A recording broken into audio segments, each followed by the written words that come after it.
Để cho bằng bố đứa đầu ngày ơi. Bằng ngành plan lối ơi. Xả đi. Lên đồng tiền bút báo ra đi. Chào ơi, mơ.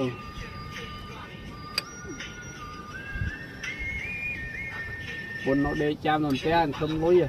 Để lâu men ấy ở đằng đây cô đi.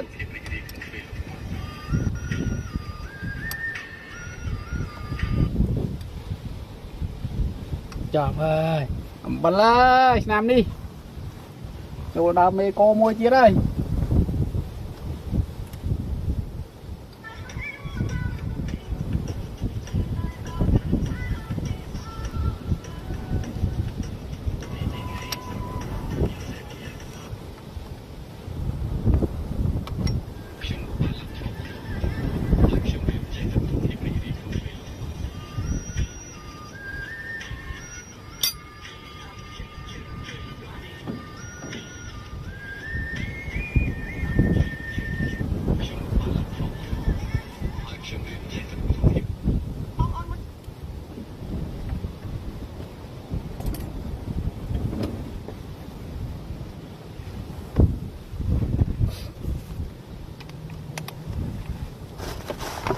Ơi.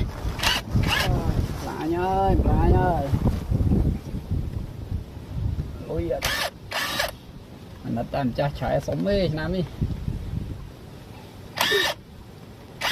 Rồi ra chạy đi hết đâu rồi.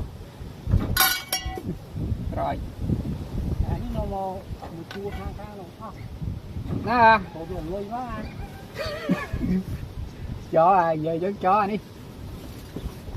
À, bên chẳng ai. Cổ thì anh chẳng ai rồi lôi quá. Còn từ chẳng ai mình ca đấy ơi. Rồi, là tập ca này. Nè, ôi lôi à, cổ rồi, ra khang khang luôn đó. Lý rồi, lý rồi.